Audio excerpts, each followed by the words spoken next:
Hey guys, Pete, welcome back. And yesterday we explained the importance of being able to have topspin on the ball, where the ball is going end over end, if you want to have a chance of being able to someday swing freely at your shots and not have to worry if the ball is going to go in or out. So it's a great concept, and I told you that today I'd be back with my favorite tool to show you a no-fail system on how to start to develop topspin.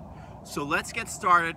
This is what I would do with you if you were here on the court with me, and you will start to feel what topspin is. So here we go. So I'm going to set up my Topspin Pro, and we're going to move the camera over to the side there so we can get a really good look at it, and we'll go through our first exercise.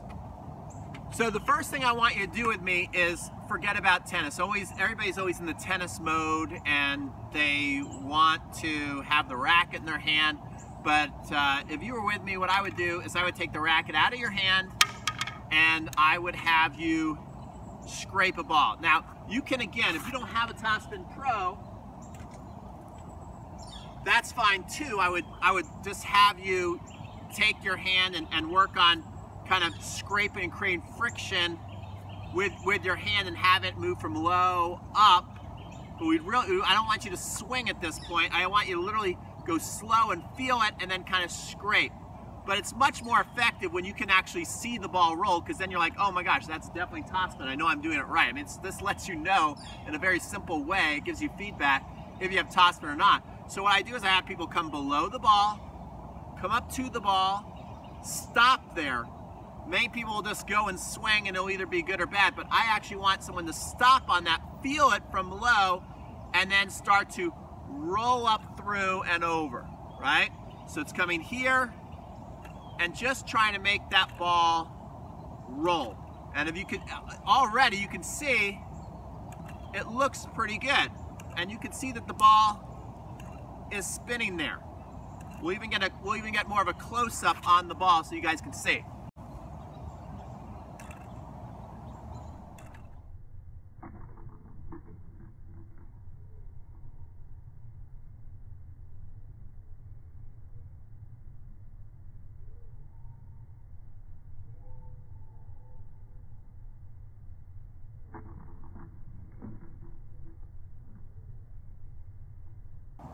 So look at that right there.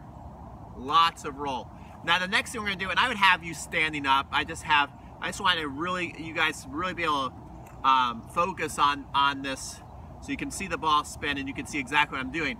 You don't have to be on your hands and knees to do this. The next thing I'm gonna do is have my student now I like to start people in the semi-western grip. So I would have them put the racket on the ground and pick it up like they're holding a frying pan.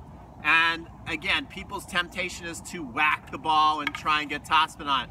I would just put their hand right here, right on the ball so they can feel it.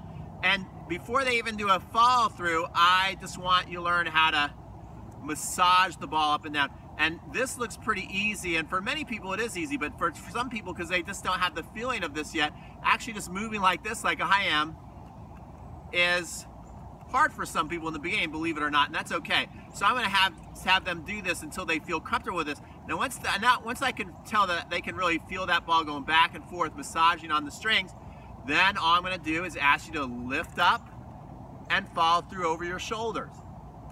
Lift up and follow through over your shoulders. And it's very important too that the racket faces outward, so the fence over there would have the strings pointing that way.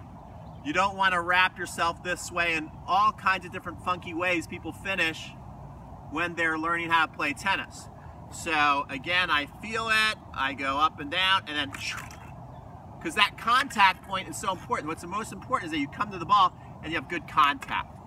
So that would be our next thing, and it's very important that the strings are not open at all, because when you go to do that, it's going to be very tough to get a consistent, nice spinning ball.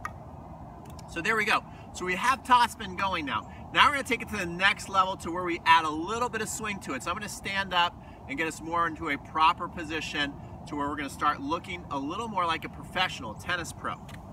Okay, so the next thing I'm going to have you do is have your racket, you've got your grip, and we're gonna practice a unit turn where our toes are facing forward, and then they're just pivoting and coming out here. So we're in a ready position, both hands on the racket. All we need to do is pivot and have our arms extended out, right?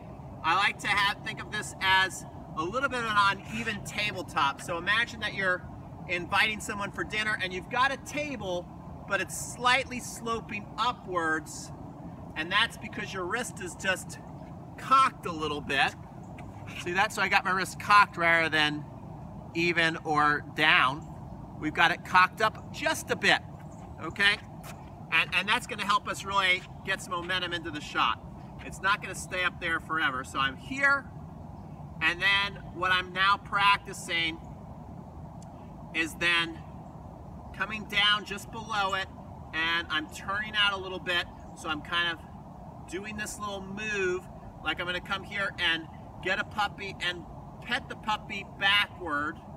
Okay, so pretend we've got the puppy and we're pay it backward, and we're just flexing our wrist back a little bit. So that's here to there. And as I do that, notice how my hip is also engaged. My hip is kind of making that move start to happen. And I don't want to bring the racket way back. In fact, the shorter the swing, if the ball's coming really fast, the shorter backswing I want. So this is a move that you can do in the beginning of your tennis game, but it's actually quite an advanced move, because if Roger Federer or Novak Djokovic had a ball coming really super fast to them, all they would do is that and that, and then they'd hit that topspin, right?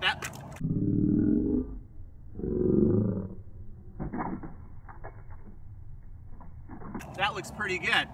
So we're looking to not take a big swing. We're here, now we're down low.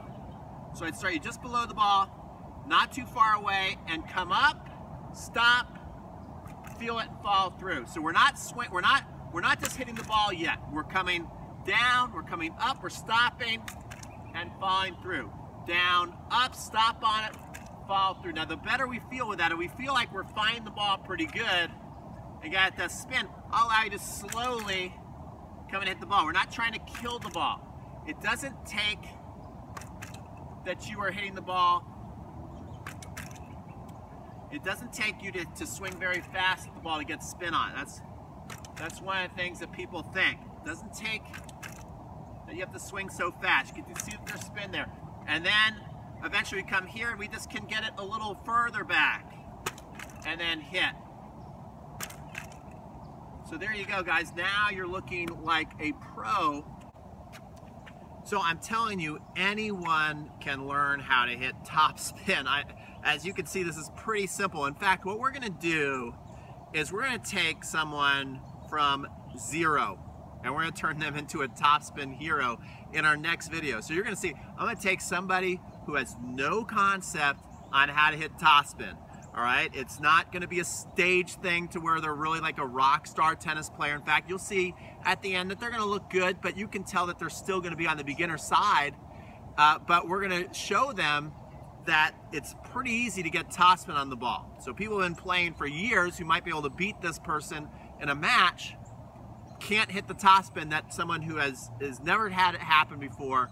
They're going to be hitting better topspin than people who may have been playing 20, 30 years. All right, so we'll be back on the next video to show you how we're going to make that work.